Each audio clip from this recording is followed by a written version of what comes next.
अस्सलामुअलैकुम बच्चों, आज हम द थीफ स्टोरी लेसन को कंटिन्यू करेंगे और ख़त्म करने की कोशिश करेंगे। इन द प्रीवियस क्लास मैंने आप लोगों से ये कहा था कि अनिल अपनी कोई किताब किसी पब्लिशर को बेच देता है और उससे जो भी पैसा आता है वो सीधे घर लेकर आता है या और मैट्रेस के नीचे रख देता है। ये सारी चीज़ें द नरेटर देख रहा होता है और अनिल के सोने के बाद नरेटर के मन में बहुत सारे ख़यालात आ रहे हैं। वो ये है कि मैं अनिल के साथ 1 महीने से रह रहा हूँ और मुझे सिर्फ़ 1-2 रुपए ही हासिल हो रहे हैं और बड़ी चीज़ हासिल नहीं हो रही है। अब मौका है मुझे ये जो बड़ी चीज़ को हासिल करने का। मैं इस रूम में एकदम फ्री हूँ, जब मर्जी चाहे तब आ सकता हूँ और जब मर्जी चाहे जब जा सकता हूँ। मेरे पास एक सेपरेट चाबी भी मौजूद है, लेकिन इस बंदे को अनिल को मैं लूट नहीं पा रहा हूँ क्योंकि ये जो बंदा है मुझ पर बहुत भरोसा कर बैठा है। किसी ग्रीडी इंसान, लालची इंसान को आसानी के साथ लूट सकते हैं, लेकिन ऐसे आदमी को, अनिल जैसे आदमी को लूटना बहुत ही मुश्किल है। और ऐसे आदमी को लूटेंगे तो हमें मज़ा भी नहीं आता है। फिर भी बच्चों ये मन बना लेता है उस पैसों को चुराने के लिए, क्योंकि वो ये कहता है अपने आप से कि अगर मैं ये पैसा नहीं चुराया तो अनिल वो जो पैसा है अपने दोस्तों पर ख़र्च कर देगा और वेस्ट कर देगा। तो बच्चों सीधे अनिल के पास जाता है। बच्चों अनिल सो रहा होता है, चांदनी रात अनिल के चेहरे पर पड़ती है और अनिल का चेहरा एकदम साफ़ और शफाफ नज़र आता है। बच्चों बग़ैर किसी टेंशन के वो सो रहा है। अब नरेटर मैट्रेस के नीचे अपना हाथ रखता है और पैसों को लेता है, वहाँ से सीधे रूम के बाहर भाग कर आता है बच्चों और पैसों को गिनने लगता है। पैसे सारे 600 रुपये हैं और 50 की नोट हैं उसमें। नरेटर सोचने लगता है कि इन पैसों से एक हफ्ते तक आसानी के साथ कोई एक ऑयल रिच अरब जैसे मैं ज़िंदगी जी सकता हूँ।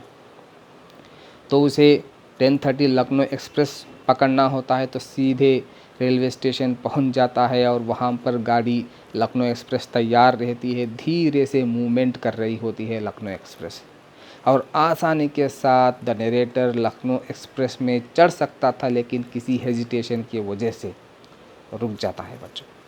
लखनऊ एक्सप्रेस वहाँ से निकल जाती है और सारे यात्रीगण जो है निकल जाते हैं वहाँ से और प्लेटफॉर्म सुनसान रह जाता है। तो ये अकेला वहाँ पर खड़ा हुआ है नरेटर और ये सोच रहा है कि अब मैं क्या करूँ, जाऊँ तो कहाँ जाऊँ और मेरे कोई दोस्त नहीं है। मैंने इसलिए दोस्त नहीं बनाया कि पुलिस मुझ तक आसानी से पहुँच सकती है अगर मेरे बहुत सारे दोस्त हैं। मेरा पेशा ही कुछ इस तरह है। तो बच्चों स्टेशन से बाहर निकल आता है द नरेटर, बाज़ार में चलने लगता है और अपने एक्सपीरियंसेस के बारे में सोचने लगता है। वो ये कहता है बच्चों, जब ग्रीडी आदमी, कोई लालची आदमी लुट जाता है तो उसके चेहरे पर डर नज़र आता है। कोई रिच आदमी, कोई अमीर आदमी लुट जाता है तो उसके चेहरे पर गुस्सा नज़र आता है। अगर कोई पुअर आदमी, गरीब आदमी लुट जाता है तो वो कबूल लेता है, अपने लुटने को एक्सेप्टेंस दिखाता है। लेकिन अनिल जैसा आदमी लुट जाता है तो उसके चेहरे में दुख, सैडनेस दिखाई देता है। ये इसलिए नहीं कि उसका पैसा चला गया, ये इसलिए कि उसका भरोसा टूट गया।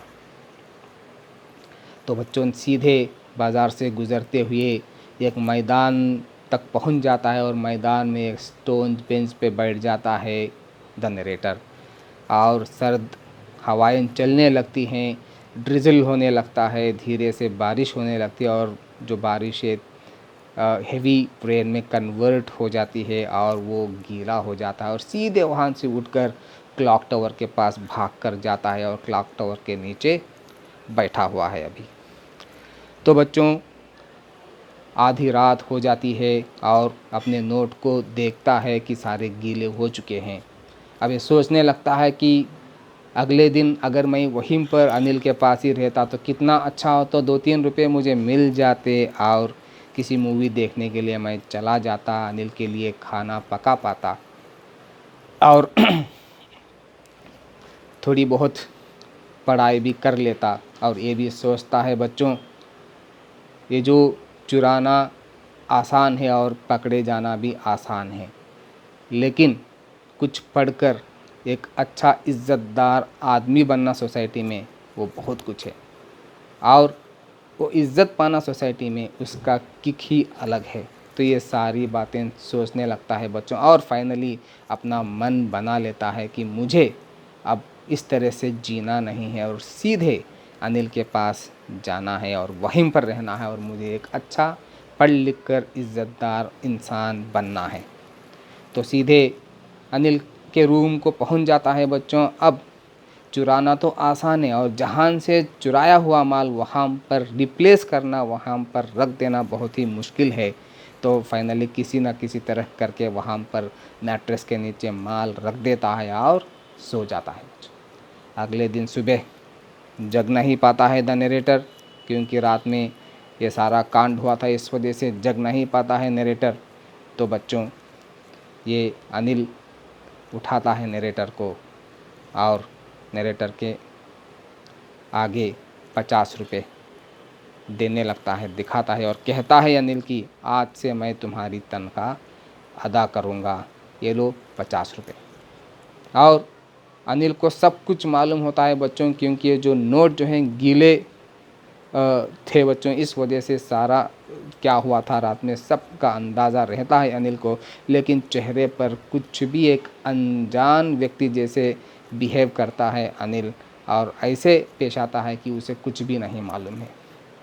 तो इस तरह से बच्चों नरेटर जो 15 साल का बच्चा एक्सपीरियंस्ड और सक्सेसफुल थीफ था, अनिल की अच्छाई के सामने वो अपने आप को तब्दील कर लेता है बच्चों।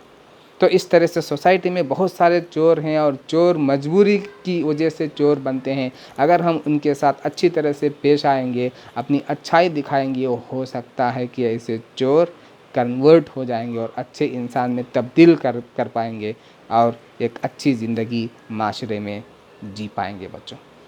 यही था आपका लेसन बच्चों, द थीफ स्टोरी। आशा करता हूँ कि आपको अच्छा लगा lesson. Thank you very much.